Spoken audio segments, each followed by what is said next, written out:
नमस्ते दोस्तों, मेरा नाम लकी है और मैं एक शराबी हूँ। हाय लकी। Hi everyone. परमेश्वर कृपा, अल्कोहलिक्स अनोनिमस का मार्गदर्शन। आज के दिन शराब के पहले गुट से दूर हूँ। मैं reviver group of alcoholics anonymous Thane का मेंबर हूँ। स्पॉन्सर लिया हुआ है। एक के तत्वों पे आधारित एक के कार्यों में रुचि रखने वाला जीवन जीने की कोशिश कर रहा हूँ, और काफी हद तक उसमें मजा आ रहा है, अच्छे से कट रही है। कुछ मेरे जो नए दोस्त आज जुड़े हुए हैं उनका स्वागत है। और चूंकि अपने होस्ट ने, राजेश जी ने डिक्लेयर कर दिया है कि ये ओपन मीटिंग है, तो किसी को भी, जिसको भी शराब से दूर रहने की इच्छा है, या कोई किसी के घर परिवार में कोई शराबी है, तो वो हमारी इस मीटिंग में जुड़ सकता है। पूछने की, परमिशन लेने की कोई जरूरत नहीं होती है। मैं जिंदगी में चला था बहुत आगे जाने के लिए, क्योंकि घर में बड़े परेशानियां थी। मेरे घर में अल्कोहलिज्म था। मेरा बड़ा भाई, जो कि मुझसे करीब 12-13 साल बड़ा था, हम दो बेटे थे और चार बहनें। और जब मैंने आंखें खोली, 6-7 साल की उम्र से देखता आ रहा हूं, तो मेरा बड़ा भाई पीता था, और उसके पीने की वजह से घर का वातावरण हमेशा त्रस्त, और उसमें झगड़े होना, मारामारी होना, ये सारी चीजें बचपन से देखता आया। वर्कशॉप के अंदर ही हमारा घर था। कारीगर फैमिली से बिलोंग करता हूँ, और कोई घर भी दूर नहीं था, तो घर और वर्कशॉप, यानी कि हम सारे के सारे फैमिली मेंबर्स 24 घंटे लगभग साथ में ही रहते थे। और ये सारा माजरा देखते हुए बचपन से ही मेरे मन में शराब के प्रति नफरत थी। और मैं ये समझता था कि आम बच्चों को जो सुविधाएं उपलब्ध होती हैं, मुझे नहीं हो रही हैं, उसका कारण है हमारे परिवार में शराब का होना, भाई का शराब पीना। और हम सब जानते ही हैं, जब ये अल्कोहलिज्म अपने जवानी में आता है, तो किसी की कद्र नहीं करता है। जब मेरा भाई नहीं पीता था, तो मुझे साइकिल पे बिठा के आइसक्रीम खिलाने ले जाता था, कभी पिक्चर दिखा लाता था। छोटा भाई था ना, प्यारा होता है छोटा भाई। और जब वो पी लेता था, तो किसी की नहीं सुनता था कभी वो। और मैं चाहता था कि कोई मेरा भाई मेरा ख्याल रखे, मुझसे बात करे, मुझसे ये करे वो करे। वो सारी चीजें नहीं होती थी। खैर, उसी वातावरण में पलते पलते लगभग 12 बरस की उम्र में मुझे स्कूल छोड़ना पड़ा। हम कई बार सुनते हैं कि मद्यपान ये बीमारी उस व्यक्ति की, उसके परिवार की खुशियां, सपने, सब कुछ छीन लेती है। जायदाद तो बन जाती है, लेकिन जो ऐसी ऐसी चीजें ये मद्यपान की बीमारी छीन लेती है, कि जो शायद कभी दोबारा जिंदगी में ना बने। और वो सारा मैंने भोगा। मेरा स्कूल, मुझे छोड़ना पड़ा स्कूल, क्योंकि हमारी वर्कशॉप में कोई काम करने वाला नहीं था। और मैं लगभग पौने 13 बरस की उम्र से काम पे लग गया। छोटी सी दुनिया हो गई मेरी। इन सारे वातावरण के कारण बहुत ही डरा हुआ बच्चा बन गया था मैं। ऐसे लगता था कि दुनिया की नजरें हमारे परिवार पे ही है। जब शराबी का शराबीपन घर से बाहर सड़क पे गिरता है, तो देखने वालों की नजरें उस परिवार को भी अलग नजर से देखती हैं, वो मैंने सहन की है। कोई सरदार जी जब भी सड़क पे आता था, तो मैं सोचता था कि रोड क्रॉस कर दूं, भाग जाऊं, छुप जाऊं, क्योंकि मुझे पता था पहचान का आदमी वो पहले पूछेगा, लकी भाई कैसा है अभी तेरा, ठीक है ना सब। भले ही वो अपना सपोर्ट व्यक्त करने के लिए पूछे या क्या करे, लेकिन मुझे वो बुरा लगता था, बहुत बुरा लगता था। और हर बार मैंने अपने आप को नीचा, छोटा और हीन समझा है। ये हीनता की भावना बढ़ते बढ़ते ऐसी प्रबल हो गई कि उसने शायद जैसे मेरे व्यक्तिमत्व को ही जकड़ लिया। और मेरी जो पर्सनालिटी थी, वो एक सहमी हुई, एक टेंटेटिव चलने वाली। कोई काम मैं पूरी तरह से नहीं कर पाता था, कॉन्फिडेंस की कमी थोड़ा थोड़ा करके करके देखते हैं। मुझे ऐसा व्यक्ति बना दिया जिसे हमेशा लोगों की सहमति की जरूरत है। मैं सबकी सहमति चाहने लगा था। डर बहुत है ना, डर होने के कारण सहमति चाहने लगा था। और ऐसे में उत्सुकतावश मेरे हाथ में शराब आई। लगभग 13.5-14 बरस की उम्र होगी। आधी बियर पी, डरते डरते पी कि भाई के जैसा चक्कर आएगा, मैं चिल्लाऊंगा, लेकिन वैसा कुछ नहीं हुआ। शराब एक केमिकल है और उसका जो इंसानी शरीर पे असर होता है वो मेरे भी शरीर पे हुआ। मुझे कुछ 10 मिनट के बाद हल्का महसूस होने लगा, बहुत अच्छा लगने लगा। और मैं बिना किसी डर के, मैं और मेरा एक मेरे से भी छोटा दोस्त हमारी वर्कशॉप में नाइट कर रहे थे काम के सिलसिले में, और गाना वाना गा के, और अगले दिन सुबह उठ के किसी को पता भी नहीं चला। ना ही मेरा कोई सर दर्द हुआ, ना ही कोई नुकसान हुआ। और वो पहली मुलाकात ने मेरे मन में ये बात घर कर दी कि मेरे भाई में ही कुछ ना कुछ तकलीफ होगी। शराब तो ठीक है, इसमें क्या प्रॉब्लम है। और इसी प्रकार से मेरी शराब के साथ मुलाकात हुई। अब डर तो था ही, मैं एक्सप्रेस नहीं कर सकता था, और शराब के बाद मुझे एक्सप्रेशन मिलने लगा, मैं नॉर्मल होने लगा। और बार बार शराब का सेवन करते करते एक्सपेरिमेंटेशन में, पहले 6 महीने में, फिर होली दिवाली में, फिर सैटरडे संडे आते आते जीवन में पता नहीं कब कहाँ कैसे मोड़ आ गया कि सारे मित्र जो होने लगे वो पीने वाले ही होने लगे। और लगभग 17-18 बरस की उम्र में मैं रोज पीने वाला हो गया। इस दौरान काफी काम करके मैंने अपना घर परिवार भी संभाला। मेरा बड़ा भाई गुजर चुका था, वातावरण थोड़ा सामान्य हो चुका था। अभी 2 बहनें बची थी, उनकी भी शादी हो गई। और जब तक मैं 17-18 बरस का हुआ तो फिर मैं अपने आपे में आ गया था। शराब बढ़ती गई, और उस बढ़ती हुई शराब में वो डरे हुए व्यक्ति का एक ऐसा परिवर्तन होने लगा, अहंकार बहुत बढ़ने लगा। मैं बहुत बड़ी बड़ी बातें करने लगा, डींगे हाँकने लगा, लोगों को नीचा दिखाने में मजा आने लगा। और ये सब शराब पीने के बाद ही होता था मुझसे। इसके लिए मुझे बार बार शराब की याद आती थी। जब भी तनाव आ जाता था तो मेरे पास तनाव का सामना करने का कोई साधन नहीं होता था। तो फिर शराब पीने के बाद में मुझे ऐसा लगता था कि मुझे आइडियाज आते हैं। मेरी शादी कर दी गई, यही सोचते हुए कि बड़े भाई की शादी नहीं की थी, तो माँ ने सोचा अभी इसकी तो शादी कर दें, क्योंकि ये अभी पीने लग गया है। मेरा भी पीना बाहर आने लग गया था। 23 बरस की उम्र में मेरी शादी कर दी गई। शादी के बाद में भी मैं रुक नहीं पाया। यहाँ पे जो मैंने मेहनत की थी, काम किया था, वो काम फल ला रहा था, रंग ला रहा था, और धीरे धीरे बिजनेस बढ़ रहा था। लेकिन अब शराब पीने की मात्रा बढ़ गई थी इतनी कि दोपहर को भी पीने लग गया था मैं। उसी दौरान पिताजी का देहांत हो गया, तो मुझे शायद कोई रोकने वाला नहीं रहा। हमारे लिटरेचर में ऐसा लिखा है कि एक एक्सपेरिमेंट करने वाले या ज्यादा पीने वाले व्यक्ति को पूरी तरह से शराबी होने में, परिवर्तित होने में 2 रुकावटें आती है। एक होती है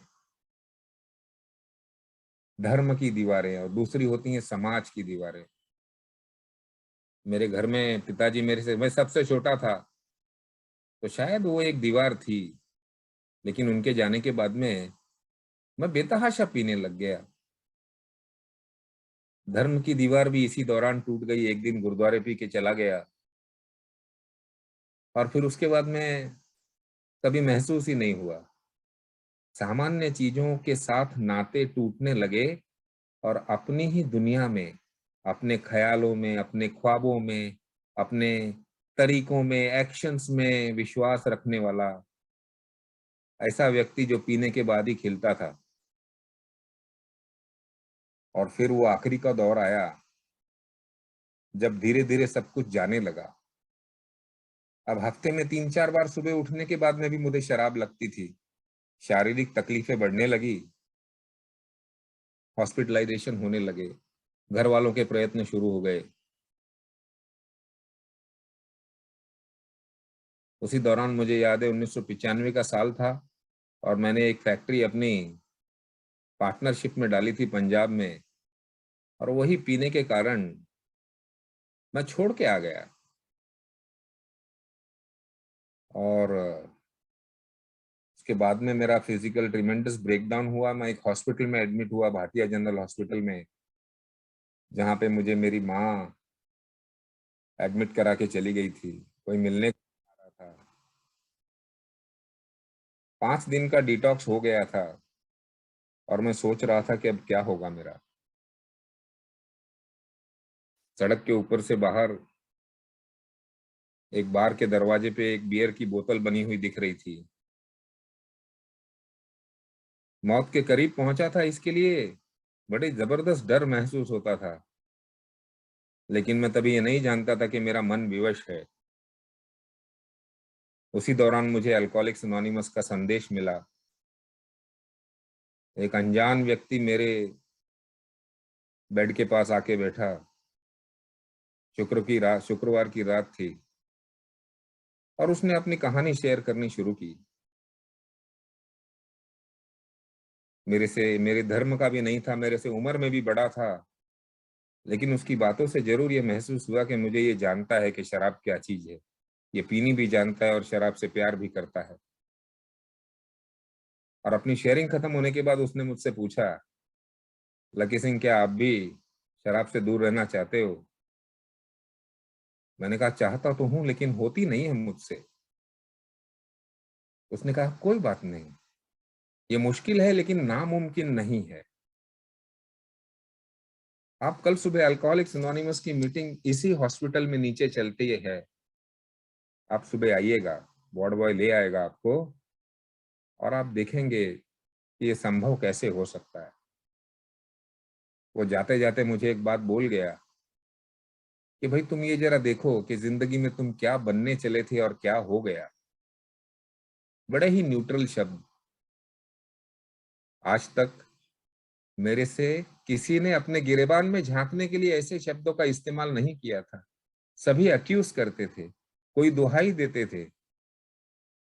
मेरी अल्कोहलिक्स अनोनिमस की स्पॉन्सरशिप से पहली मुलाकात एक अनजान अजनबी अल्कोहलिक के रूप में हुई, जो कि ए के प्रोग्राम पे रहते हुए, उस वक्त शायद वो 20 वर्ष सोबर था। और उसकी बातों ने, उसका अपने आप को, अपने अनुभव सुनाने के ढंग ने सच में मुझे प्रभावित किया था। क्योंकि उसने ना तो मुझे कभी दोष दिया था, ना ही मुझे किसी चीज का गुनहगार किया था, ना ही उसने मुझे मेरी तकलीफें बताई थी, मेरे नुकसान बताए थे। जबकि बाहर की सारी दुनिया कहीं ना कहीं गलती निकालने में अग्रसर रहती थी। लेकिन ये शख्स तो शायद सच्चाई तक पहुंचना चाहता था। और उसकी ये सच्चाई कि आप जिंदगी में क्या बनने चले थे और क्या हो गया। उसने ये भी नहीं बोला तुम्हारे साथ क्या हो गया। उसने ये भी नहीं कहा कि तुमने क्या कर दिया। ये थी स्पॉन्सर के मुंह से पहली बातें जो मैंने सुनी। अगले दिन मैंने मीटिंग की, और चूंकि अभी मन तैयार हो गया था, उम्मीद थी, डिजायर टू स्टॉप ड्रिंकिंग थी, और इस व्यक्ति की बातों में मुझे वो चीजें दिखी थी जो आज तक पहले कभी नहीं दिखी थी। उसने वो अपनी विवशता मुझसे शेयर की थी। उसने ये शेयर किया था कि उसकी लाख कोशिशों के बावजूद अपनी नौकरी नहीं बचा सका, अपने घर को नहीं बचा सका। कई बार शर्मिंदा होने के बाद अगले दिन सुबह वही शेमलेस मुंह लेकर के फैमिली को फेस करने का बताया। अपने दर्दों को, अपने दुख को, अपनी गलतियों को छुपाते हुए एक मुखौटा पहनने के लिए जो शराब की जरूरत महसूस होती थी, वो उसने मुझसे बताई। और मुझसे कुछ पूछा ही नहीं, खाली उसने यही पूछा कि आपको शराब से दूर रहना है। और अगले दिन जब मैंने मीटिंग की, वो मेरी पहली एक ही मीटिंग थी और मेरा आखिरी शराब के बारे में का ख्याल था। वो दिन था 13 दिसंबर 1995। मुझे आज भी याद नहीं किसने क्या बोला, लेकिन उसी तरह के लोग अपनी शेयरिंग्स और अपनी कहानी में अपनी तकलीफों को ईमानदारी से बताते हुए, उन्होंने सहन की हुई परेशानियां सच्चाई से बयां करते हुए एक कोशिश शेयर कर रहे थे। मीटिंग के बाद मुझे बहुत हल्का लगा। ऐसे लगा जैसे कि कोई मेरे कंधे से इतना बड़ा बोझा उठ गया है। और मेरे अंदर से आवाज आई, लकी इधर नहीं तो किधर नहीं। हाँ, यहाँ चीटिंग मत करना बस अभी। क्योंकि जहां जहां मुझे लोगों ने मदद करने की कोशिश की थी, मेरे धर्म ने की थी, मेरे डॉक्टरों ने की थी, मेरे दोस्तों ने की थी, मेरे परिवार ने की थी, लेकिन हर बार मैंने चीटिंग किया था। मैं ईमानदार रहा ही नहीं। और वो क्षण मुझे याद है। उस दिन के बाद से लेके आज तक मुझे ऐसे नहीं लगा कि मेरी किसी भी समस्या का समाधान शराब पीने से हो सकता है, या मेरी कोई भी खुशी पीने के बाद दुगनी चौगुनी हो सकती है। ऐसा कभी भी नहीं लगा। अल्कोहलिक्स अनोनिमस में आता गया और एक एक दिन के हिसाब से यहाँ से मिलने वाली मदद, वो परमेश्वर की कृपा, सोब्राइटी और उसके साथ में कार्यक्रम के ऊपर चलने का जो धैर्य मिला, आप लोगों के ही अनुभवों से धैर्य प्राप्त हुआ और एक खुशहाल जिंदगी जी रहा। अल्कोहलिक्स अनोनिमस की कहानी भी कुछ ऐसी है। मेरे जैसे शराबियों के जीवन में मदद बाहर से आती है। हम अपने आप अपने लिए कुछ नहीं कर पाते हैं। ये हमारी पावरलेसनेस है, ये हमारी विवशता है। मन जैसे शून्य में चला जाता है, स्तब्ध रह जाता है। एक ही बात पता चलती है कि थोड़ी सी पी लूं फिर सोच सकूंगा।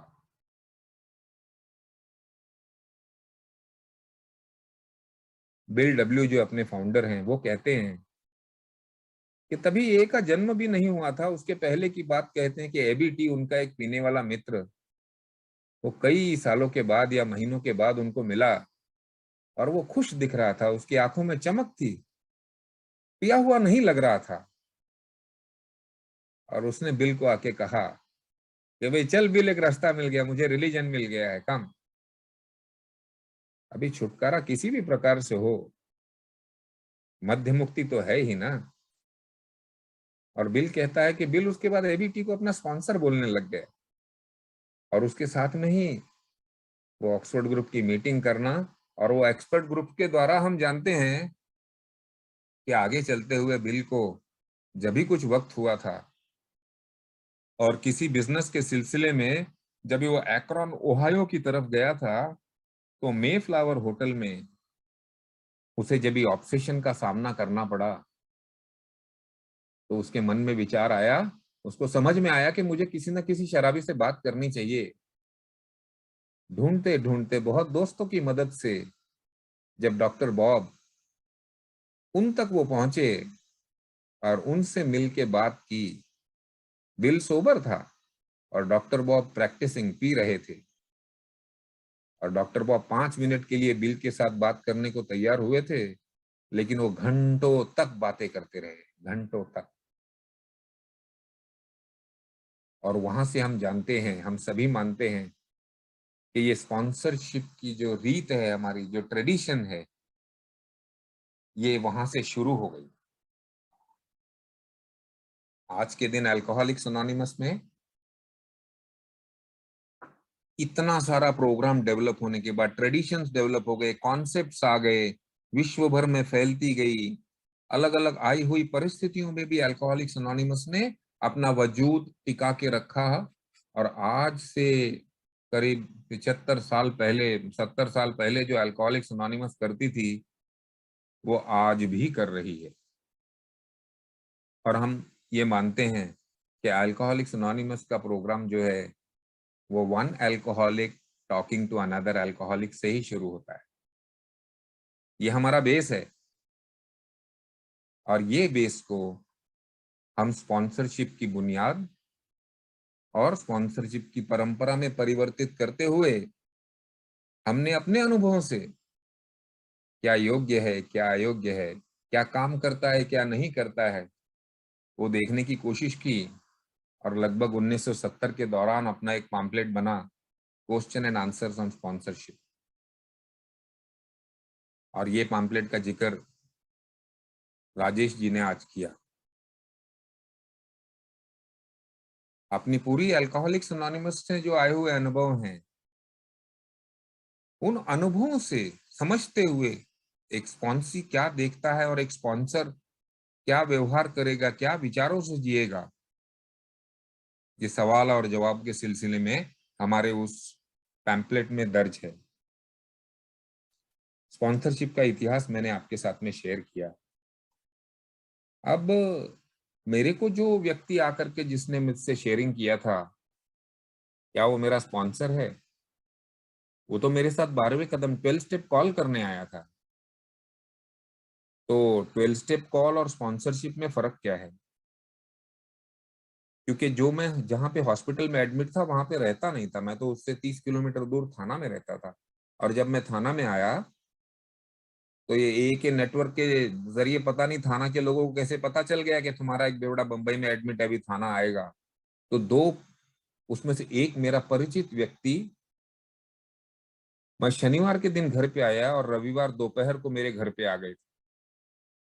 और उन्होंने मुझे लोकल मीटिंग लिस्ट देते हुए अपने अनुभवों के साथ मुझे बताया, वेलकम लकी, आजा, आज शाम की मीटिंग है, कल की भी मीटिंग है, मैं लेने आता हूँ तेरे को। तो ये सारे लोग मुझे 12 स्टेप का कॉल कर रहे थे, मुझे फॉलो अप कर रहे थे। स्पॉन्सर की व्याख्या करते हुए बिल ने लिखा है, sponsor is a friend, philosopher and guide. वो एक ऐसा व्यक्ति है जिसके अंदर मैं मित्र देखता हूँ, जो कि एक दार्शनिक है और जो मुझे मार्गदर्शन दे सकता है, मेरा मार्गदर्शक हो सकता है। ए के प्रोग्राम में आने के बाद में इस नई दुनिया को मैं देखने लगा, अलग अलग कहानियां सुनने लगा और बहुत सी जिज्ञासा मन में हुई। और ये जिज्ञासा का जवाब मुझे शेयरिंग्स में से मिल रहा था, लेकिन कुछ समझ में नहीं आता था क्योंकि यहाँ पे कोई मुझे निर्देश तो दे नहीं रहा था। लगभग 1 साल मैंने समझने में लगाया। अब मैं कहता हूं मैंने समझने में लगाया, तो सच में ऐसा नहीं था। सच में बात ये थी कि हम में से कोई भी व्यक्ति पूर्ण पराभव स्वीकार करता ही नहीं है। और पूर्ण पराभव का अर्थ सिर्फ शराब के आगे घुटने टेकना नहीं होता है, वो हार की शुरुआत है। उसके बाद में आपको किसी की मदद भी मांगनी पड़ती है। और जो व्यक्ति ए में आकर के घुटने टेक तो देते हैं, लेकिन इस हार को पूर्णतः की तरफ नहीं ले जाते, वो आधे अधूरे प्रयत्नों में आ जाते हैं। और मुझे ये सुनने को मिला। और वो साल भर मैं अपनी सेल्फ विल से ही अपने तरीके से ये कार्यक्रम को समझते हुए कि मैं कर लूंगा। अब मुझे पता चल गया, पहले मुझे ये बीमारी नहीं पता थी, पहले मुझे ये नहीं पता था, पहले एलर्जी पार्ट नहीं पता था, पहले स्पिरिचुअल बैंक्रप्सी नहीं पता थी, one day at a time नहीं पता था, मीटिंग करना नहीं पता था, मुझे बहुत चीजें नहीं पता थी। अब ऐसा महसूस होने लगा कि ये सारी चीजें मेरे शराब के प्रति लड़ाई के तरकश में तीरों के समान थे। सच पूछो तो मेरा कॉन्सेप्ट ही गलत था। अल्कोहलिक्स एनोनिमस का कॉन्सेप्ट था कि ये लड़ाई को बंद करना, जबकि मैं ए में आने के बाद में अपनी शराब से बचाव के लिए अस्त्रों और शस्त्रों का इस्तेमाल कर रहा था, उनको जमा कर करके रख रहा था। 364वें दिन मेरा घर में बड़ा झगड़ा हो गया। और इतना जबरदस्त झगड़ा हो गया कि मैं गाली गलौज करता हुआ कहा, मैं अभी पी के आता हूं। और मैं पीने को निकला। जाते वक्त अपना हमारे ग्रुप का मेंबर मुझे पिया हुआ मिल गया। और उसे देखने के बाद मेरे होश उड़ गए, अंदर से आवाज आ गई, लकी कर क्या रहा है? 1 साल तक तूने ए में शेयरिंग्स की, ऑनेस्ट रहा कई चीजों में, और अब सडनली एक छोटी सी बात हुई और तेरे को पीना है, पी करके बदला लेना है।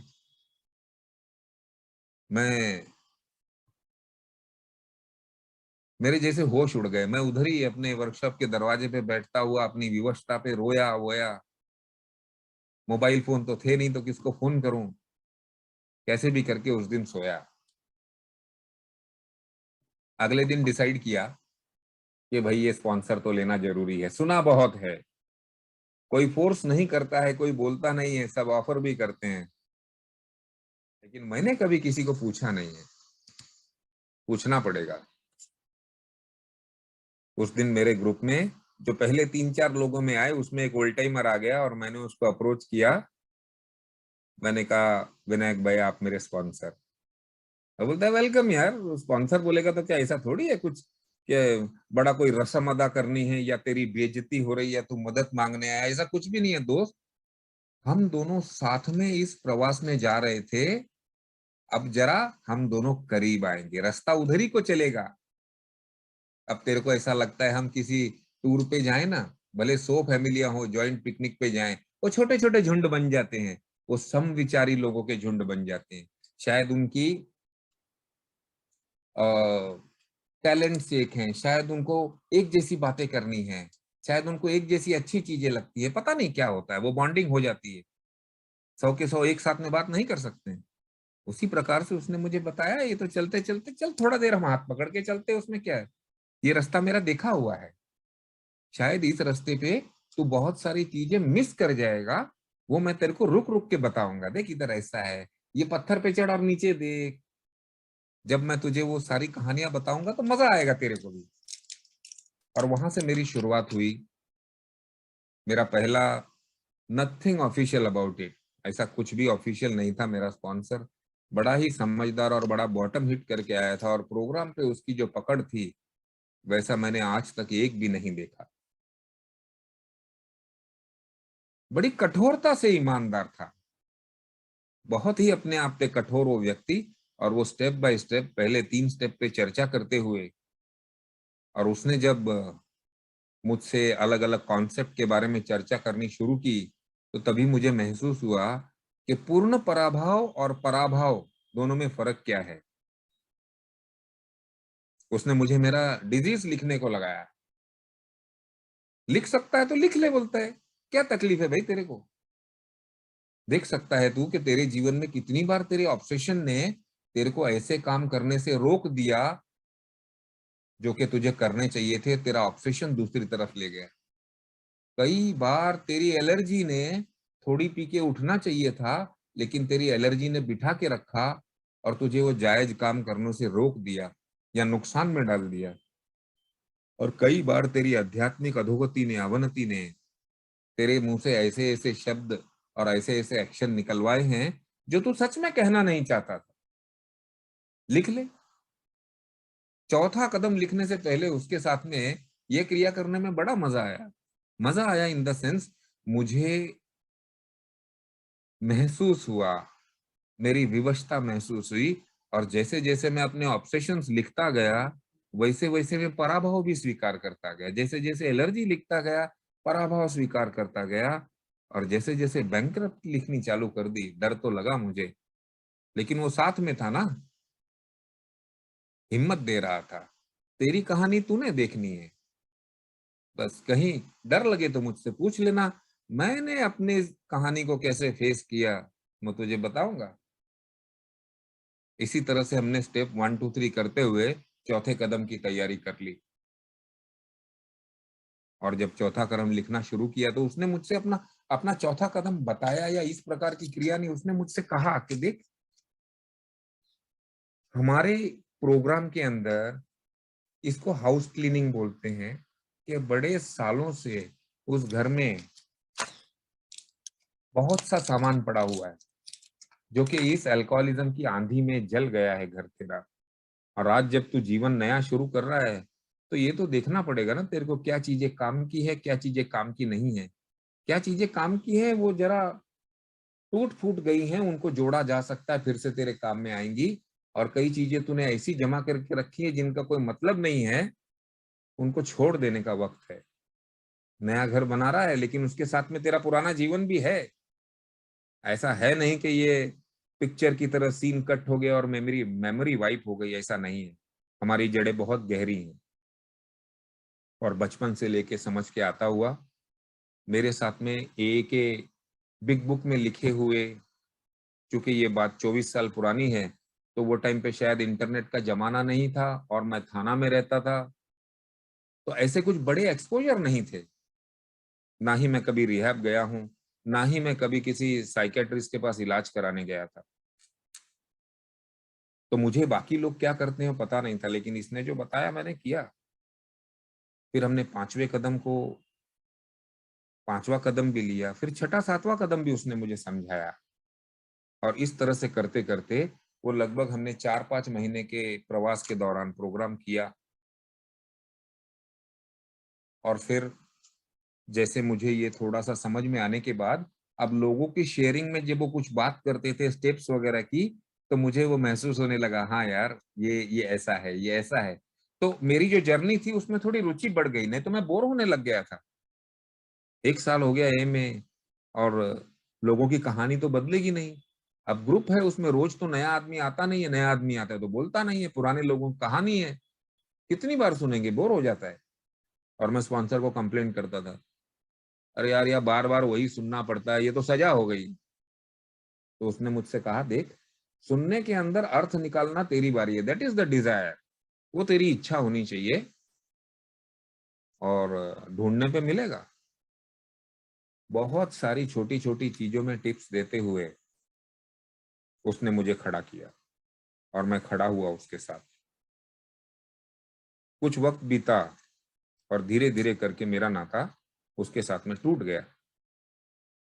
बातें बंद हो गई, मेरे से उम्र में बड़ा था, मैं बिजनेस करता था, और उसने मुझसे कहा था, देख भाई लकी, मैंने तेरे को प्रोग्राम के बारे में जानकारी दे दी है, अब इसको प्रैक्टिस करते करते तेरे को अनुभव आएंगे, और जो अड़चने आएंगी वो हम शेयर कर सकते हैं, मैं अपने अनुभवों से। लेकिन मैं समझता हूं कि अगर तेरे को कोई बिजनेस के या उसके जो तनाव या दबाव वाले हैं, तो तू किसी बिजनेस वाले को स्पॉन्सर ले। और फिर लगभग 4 साल की सोब्राइटी के बाद मेरी सेल्फ विल ने मेरे से एक और नुकसान करवाया, बैंकरप्ट हो गया मैं। और उसी सिलसिले में झल्ला होके फिर रहा था, तो मेरे जिंदगी में दूसरा स्पॉन्सर आया। और उस स्पॉन्सर के साथ में बैठते हुए, जो पुराना मेरा स्पॉन्सर था वो शायद गुरु शिष्य था, हमारे क्वेश्चन एंड आंसर स्पॉन्सरशिप में लिखा हुआ है, और हमारा अनुभव ये कहता है कि ये कोई समाज में चलने वाली फॉर्मल रिलेशनशिप जैसा कुछ नहीं है। कोई गुरु शिष्य बोलते हैं या टीचर बोल लेते हैं, ऐसा कुछ भी नहीं है। कोई ज्ञानी व्यक्ति अनजान से बात कर रहा है, ऐसा कुछ भी नहीं है। ये सारी बातें फॉर्मल है, अगर हम दोस्त नहीं हो पाएंगे तो शायद उसमें से मजा नहीं ले पाएंगे। तो मेरा पहला स्पॉन्सर मेरा ज्यादा बड़ा दोस्त नहीं हो पाया, क्योंकि उम्र का बड़ा फर्क था। मेरी और उसकी उम्र में लगभग 40 साल का फर्क था। मैं 28 बरस का था और वो तो जवान बुजुर्ग हो चुका था तभी। और जो मैंने बाद में का स्पॉन्सर लिया, फिर उसके साथ में वापस से 4 स्टेप लिखनी शुरू हो गई। वापस से इसके लिए लिखी ताकि बहुत सारी चीजों को शायद मैं मेथोडिकली कर गया था, करने के लिए कर गया था, मैंने उसमें वो ढूंढने का प्रयास नहीं किया था। मैंने खोजपूर्ण रहा नहीं था कि मेरे निर्णयों को गाइड करने वाली रूट कॉसेस क्या है, वो जड़ों पे ऐसे कौन से मेरे जख्म छुपे हुए हैं जो नासूर बन के मुझे एक दिशा की तरफ ले जाते हैं। मैं क्यों इतना डरता हूँ, मुझे इतना डर क्यों लगता है, मैं क्यों इतना आत्म केंद्रित हूँ, क्यों इतना स्वार्थी। मैं होना नहीं चाहता हूँ, मैं सोबर हूँ, मैं देना चाहता हूँ, लेकिन जब बारी आती है तो जैसे मैं सब कुछ सोचना बंद कर देता हूँ और वही करता हूँ जो मेरे मन में आया है। अब देखिए, मेरा पहला वाला स्पॉन्सर मेरे जैसा था नहीं, ना मेरे धर्म का था, ना मेरी उम्र का था। आपने क्वेश्चन एंड आंसर में पूछा गया एक सवाल, क्या स्पॉन्सर और न्यूकमर एक जैसे होने चाहिए क्या? तो ऐसा जरूरी नहीं है। अगर दोनों लगभग एक उम्र के हैं, एक इंटरेस्ट से आ रहे हैं, तो मदद हो सकती है, लेकिन उसका एक परिणाम भी होता है कि दोनों चूंकि बिजनेस से आए हैं तो स्पॉन्सरशिप बाजू में रह के बिजनेस की बातें शुरू हो जाएगी। इसके लिए शायद दोनों का अलग अलग होना, वो अटेंशन का फोकस स्पॉन्सर और अल्कोहलिज्म पे ले आएगा, रिकवरी नहीं पे ले आएगा। इसके साथ साथ हमारे को एक अनुभव से और भी बात सीखी है हमने कि पुरुषों ने पुरुषों को स्पॉन्सर लेना चाहिए और महिलाओं ने महिलाओं को लेना चाहिए। ऐसा भी नहीं है कि महिलाएं पुरुषों के स्पॉन्सर नहीं हुई हैं या पुरुष महिलाओं के स्पॉन्सर नहीं हुए हैं, लेकिन हम जानते हैं कि सेक्स हमारी जिंदगी में कितना बड़ा प्रॉब्लम रहा है। हम कभी उस वक्त को समझ ही नहीं पाए। तो इसके लिए अगर हम उसके ऊपर ध्यान रखेंगे तो हम सुरक्षित रहेंगे, रिकवरी के अंदर झोल नहीं होगा। तो क्या जरूरी है कि न्यू कमर ने उस पुराने व्यक्ति की सभी बातों को मानना चाहिए? नहीं, ये जरूरी नहीं है। कई बार अपने स्पॉन्सर के विचार, क्योंकि हम सभी रिकवरी में हैं, ये बात हमने समझ लेनी चाहिए। हम सभी रिकवरी में हैं और रिकवरी के अलग अलग टप्पों पे जा रहे हैं और हम सब इंसान हैं। हम सब परिस्थितियों से इफेक्टेड होंगे ही। गुस्सा भी आएगा, प्यार भी आएगा, सब आएगा। तो स्पॉन्सर की कोई बात जरा अलग लगे तो वो स्पॉन्सी ने पूछ लेना चाहिए। उसके ऊपर डिबेट और डिस्कशन का दोनों का मनस्थिति हो जाना चाहिए। नहीं तो मुद्दा एक तरफा हो जाएगा, और एक तरफा मुद्दा प्रपोज नहीं करती है अल्कोहलिक्स अनोनिमस। गुरु शिष्य को ज्ञान नहीं दे रहा है।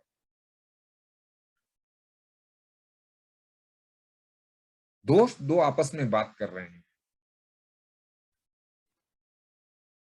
ए का कार्यक्रम बहुत ही सिंपल है, लेकिन ये हमको शुरुआत में थोड़ी ऐसा लगा था। हम तो सीखे हैं सवाल पूछ पूछ के, क्लोज मीटिंग्स में, स्पॉन्सर से, बड़े बड़े ग्रुप्स में जहां पे शेयरिंग सेशंस होते हैं, कन्वेंशंस में। तो क्या स्पॉन्सर जब हो जाता है तो स्पॉन्सर स्पॉन्सी के लिए हमेशा अवेलेबल होना चाहिए क्या? ऐसा जरूरी नहीं है। स्पॉन्सर अपने कामों में व्यस्त, अपनी रिकवरी के ऊपर काम करने वाला, अपनी जीवन की पुनर्स्थापना करने वाला मेरे जैसा ही एक व्यक्ति है। वो थोड़ा सा मेरे से पहले आया है, उसने ये कार्यक्रम का अनुभव किया हुआ है, उसके पास कुछ जवाब है जो मेरे पास नहीं है। काम सिर्फ स्पॉन्सर ही नहीं करता है, काम तो पूरा ए का प्रोग्राम कर रहा है ना। और ए का प्रोग्राम यानी कि क्या, इतने सारे मीटिंग में लोग हैं। स्पॉन्सर की वजह से सोबराइटी नहीं आती है, स्पॉन्सर तो मार्गदर्शक है। सोबराइटी का कारण तो मेरी प्रैक्टिस है, मेरा और लोगों से बातचीत है, में जाना है, मेरा लिटरेचर पढ़ना है। और अगर मैं हमारे शराबियों की सबसे बड़ी समस्या होती है कि हम एक सूत्री कार्यक्रम पे बहुत विश्वास रखते हैं। जिधर मन आ गया फिर सब उसी का। और ये शराब के हमारे एडिक्शन ने सिद्ध कर दिया। हमको अब वैसा नहीं करना है। हम ए के लिटरेचर की तरफ भी जाना चाहिए। सारी चीजें मिला करके एक ही सेवाएं, शेयरिंग्स, खुद की sharings, literature, question and answers, ये सब मिला के मेरी रिकवरी को पूरा ए का प्रोग्राम देते हैं। तो ऐसा है तो क्या, अगर एक स्पॉन्सर अवेलेबल नहीं है, कर लिया, बात कर ली, या वो मुझसे बाकी बातें नहीं करना चाहता। मेरा इनिशियल स्पॉन्सर था ऐसा, उसने मुझे अनुभव से बताया। घर में थोड़ा 4-5 महीना होने के बाद झगड़े हो रहे थे और मैं स्पॉन्सर के साथ जाके बैठता था, अरे घर में यार कोई मुझे समझता नहीं है, ऐसा हो गया, ये करने की कोशिश कर रहा हूँ। जो मेरी नॉर्मल वृत्ति है, रोना रोना, सेल्फ पिटी, सिंपथी सीकिंग, जो मेरा दुर्गुण था, उसको लेकर के मैं बात करता था। 2-3 दिन उसने सुना, फिर चौथे दिन उसने मेरे को बताया। बड़ा ही आउटराइट स्पीकर था वो। बोलता है, देख लकी, अगर तेरे को पीनी है ना तो ये तेरी समस्या है, तू जा और पी। तेरे को शराब से दूर रहना है ना तो ये हमारी समस्या है। एक लाइन में उसने मुझे स्पॉन्सर के साथ में क्या बात करनी है, वो ये भी बोल सकता था कि साले मैं तेरा कोई आंटी थोड़ी हूं, या मैं कोई तेरा ऐसा दोस्त थोड़ी हूं कि जिसके साथ में तू आके अपने रोने रहेगा। हम तो एक प्रोग्राम पे काम कर रहे हैं, तो प्रोग्राम की बात कर कि मेरे को ये समस्या आ रही है और इसके ऊपर स्थिति में बदलाव कैसे लाऊं। तू समस्या ही आधे घंटे से मेरे सामने रो रहा है और तू समस्या के अंदर ही इतना उलझा हुआ है, और तेरी समस्या कैसे दुनिया से बड़ी, अलग और निराली है, तू तो आई एम डिफरेंट में से बाहर ही नहीं आ रहा है। वो तो तू दीवार से बात कर, मेरा टाइम क्यों खराब करता है। उसने मुझसे ये नहीं कहा। उसने बिल्कुल ही अचूक शब्दों में, जिनमें से कुछ भी आगे पीछे नहीं हो सकता है, कि अगर तेरे को शराब पीनी है तो ये तेरा प्रॉब्लम है, और तेरे को नहीं पीनी है तो हमारा प्रॉब्लम है। हम हमारे प्रॉब्लम पे बात करेंगे, तेरे प्रॉब्लम पे मैं बात कर ही नहीं सकता ना। तो ऐसे में मन करता है क्या मैं 2-3 स्पॉन्सर और कर लूं क्या। हमारी जो पर्सनालिटी डिफेक्टिव हो चुकी है, वो अक्सर अपने मन के माफिक जवाबों को सुनने के लिए वो सारे दरवाजे खटखटाएगी, और जहां से उसको भनक आ गई कि यार ये तो मैं जैसा करना चाहता हूं वैसा ही बोल रहा है, तो ये कंफर्म करता है ये सही है। हमने कोशिश करनी चाहिए एक स्पॉन्सर के साथ में बात करने की, क्योंकि हम 10 लोगों से बात करेंगे, उनको मेरी परिस्थिति पता नहीं होगी। भले ही कितने अच्छे दिल से कोई सलाह की बात करे, लेकिन मेरा कंफ्यूजन और बढ़ेगा, मेरी अनमैनेजेबिलिटी और बढ़ेगी। हम जीवन को मैनेजेबल करना चाहते हैं। हम तो सारे अपने बिखरे हुए पूरे जीवन को एक दिशा में लेते हुए उस उस तथाकथित उच्च शक्ति को पाने में और श्रद्धा को बढ़ाने की तरफ चल रहे हैं। यहाँ पे मैं आदमियों पे विश्वास नहीं कर सकता, तो वो अनदेखी अनजानी चीज तक कैसे पहुंचूंगा। इसके लिए बहुत सारे स्पॉन्सर नहीं, और अगर स्पॉन्सर के पास सच में ही वक्त नहीं है तो दूसरा स्पॉन्सर बदलने में कोई हर्जा नहीं है।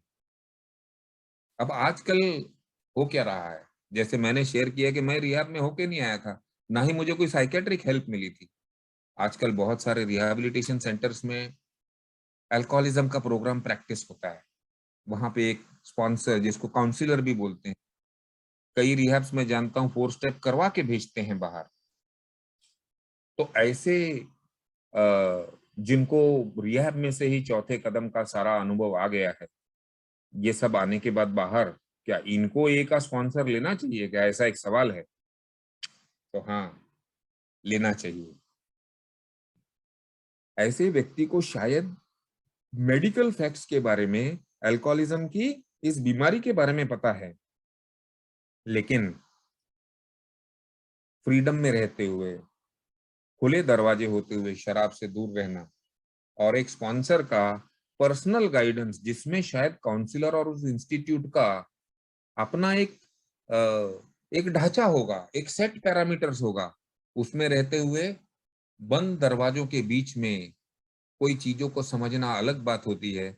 लेकिन जब आप बाहर दुनिया में आ जाते हो, सब कुछ खुला है, आप कई प्रकार के एक्शन ले सकते हो, और ऐसे वाले अनुभवी लोगों का होना बहुत जरूरी है। तो हम क्या करते हैं, हम हमारा ऐसा मानना है कि भले न्यूकमर कहीं से भी आया हो, उसने किसी भी प्रकार का एजुकेशन ले लिया हो, फिर भी वो एक सामान्य न्यूकमर की तरह अगर अपने आप को सोचते हुए इस लीग पे चलेगा जिसमें सब लोग चले हैं, तो उसको ज्यादा से ज्यादा फायदा होगा। और इसका उदाहरण मैं देता हूँ, कई डॉक्टर्स हैं ये में, कई डॉक्टर्स हैं, कई जज हैं, कई वकील हैं, कई अच्छे खासे आईएएस पढ़े लिखे इंसान हैं। तो क्या हमने ये समझ लेना चाहिए कि ये हमारा जो तौर तरीका है, ये सबको बाबा उनके एजुकेशन में से ही आ गया। अगर उनके एजुकेशन में से आया होता तो बीमार होते ही नहीं। तो अगर आप ऐसे कोई व्यक्ति हैं जो अपने आप को इस क्षेत्र में माहिर समझ रहे हैं, और शायद ये आपका एजुकेशन ही या आपकी समझ ने ही आपके जिंदगी में प्रगति में रोड़ा बन चुकी है, तो इसको छोड़ दीजिए दीक्षा, छोड़ दीजिए। You are not different. मैं इस प्रवास में का एक व्यक्ति हूं जो एक नई जिंदगी की तरफ देख रहा हूं। देखिए, ये नई जिंदगी का किसी को अनुभव नहीं है, किसी को नहीं है। ये नई जिंदगी तो हम सीखना चाहते हैं। इसके लिए जो व्यक्ति थोड़ा सा प्रवास कर चुका है ना, जैसे पहाड़ पे चढ़ने पे जो सबसे आगे चलता है वो सबसे अनुभवी इंसान होता है। वो जहां पे पैर रखने की जगह बनाता है, रस्सी बांधता है, और बाकी के जो लोग हैं ना, चुपचाप उसके पीछे पीछे चलते हैं, क्योंकि उनको पता है ये भाई जहां जहां पैर रख रहा है वहां से मिट्टी धसी नहीं है, रख लो पैर वहां पे। ये स्पॉन्सरशिप का बेस हमने भूलना नहीं चाहिए। तो मेरा कितना भी ज्ञान हो, एजुकेशनल हो, मेडिकल हो, इस नए जीवन में ये बिल्कुल मेरे लिए नया है। कई बार जैसे मैंने आपको कहा कि मेरे को 1 साल हो गया था, मैंने स्पॉन्सर नहीं लिया, समस्याएं फेस होने के बाद लिया। आमतौर पे हम ऐसे ही हैं। दिल कहता है ना कि हमारे रोड़े बहुत हैं, हमको हमेशा ऐसा लगेगा कि मैं कर लूंगा। फैंसीड सेल्फ सफिशिएंसी, तथा कथित आत्मनिर्भरता। आजकल हम आत्मनिर्भर कोई और चीज में सुनते हैं, लेकिन ये आत्मनिर्भरता हम में रहती है, मैं कर लूंगा यार। तो हम टाल देते हैं। क्यों? किससे बात करनी? पूर्ण पराभव स्वीकार नहीं करते। शायद अहंकार को भी धक्का लगने का चांस होता है, प्राइड भी कहाँ उड़ जाती है ऐसे लगेगा। लेकिन हमें कितने भी साल हो गए एक के आसपास, लेकिन किसी एक व्यक्ति के साथ खुल के बात करना, आज का ही देखो ना अपना थॉट है। आज का थॉट आज के विषय के लिए कितना सुंदर हो गया है। इस मोड़ पर उसका एक स्पॉन्सर हंसता है, और स्पॉन्सर का ऐसा हंसना होता है ना, आपको बुरा नहीं लगता, आप भी उसके साथ में हंसते हो। हालांकि होता यह है कि आपके किसी ना किसी गड़बड़ी पे वो हंस रहा है। ये मुझे बताइए, ये साथ में मिलके हंसना कहाँ नसीब होगा? तो अगर आपने नहीं लिया है तो इस संधि को मत जाने दीजिए। हमारा अनुभव ये कहता है कि भले 2 साल, 5 साल, 10 साल हो गए हैं, फिर भी स्पॉन्सर का होना जरूरी है, जिसके साथ आप आत्मीयता से बात कर सके।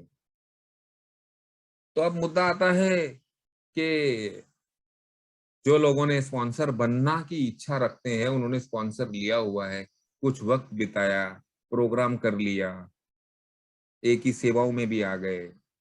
अब यहाँ पे एक बात बताई गई है कि हमारे पास स्पॉन्सरशिप के अलग अलग डायमेंशंस चलते हैं। एक होता है प्रोग्राम स्पॉन्सर, जिसके साथ में हम बैठ के 12 स्टेप करते हैं। दूसरा हमको ऐसे भी समझ में आता है कि सर्विस स्पॉन्सर भी है, क्योंकि एक ही सेवाओं की दुनिया भी मेरे लिए नवी है, और मेरे स्पॉन्सर ने अगर उसको सर्विस का अनुभव नहीं है, तो मैंने एक सर्विस स्पॉन्सर ढूंढना चाहिए जिसने पहले एक ही सेवाएं की हुई है। वो मुझे बता सकता है कि भाई ये जरूरतें पड़ेंगी, ये लिटरेचर पढ़ ले, ऐसे तैयार हो जा, और फिर सर्विस में आने वाली तकलीफों का मैं उसके साथ में अपनी तकलीफें शेयर कर सकूं, उसके अनुभव सुन सकूं, और फिर से वो करेज जमा करके इस रास्ते पे चल सके। एक जनरल स्पॉन्सर का भी कॉन्सेप्ट है, जिसके साथ में आप शायद 2-4 दिन में, 8 दिन में, जो आपके ग्रुप का है उसके साथ में टच में रहते हैं। तो हालांकि ये 3 अलग आदमी हो जाते हैं, लेकिन जो प्रोग्राम स्पॉन्सर आ जाता है वो आपका प्रोग्राम करवा के बाय बाय कर देता है, जो कि शायद सारे के सारे ग्रुप्स ऑफर करते हैं आजकल। मैं जर्मनी गया था कुछ साल पहले, वहां पे एक ही मीटिंग की। तो मीटिंग के एंड में उस सेक्रेटरी ने अनाउंस किया कि अगर कोई भी व्यक्ति स्पॉन्सर लेना चाहता है तो the group is offering following sponsors. और उसमें उसने इशारा किया, तो 2 जेंट्स और 3 लेडीज ऐसे उठ के खड़े हो गए, और वो सेक्रेटरी ने बोला आप इनको देख सकते हैं, ये स्पॉन्सर बनने के लिए अवेलेबल है। तो आप मीटिंग के बाद इनसे बातचीत करते हुए आप प्रोग्राम की प्रैक्टिस शुरू कर सकते हैं।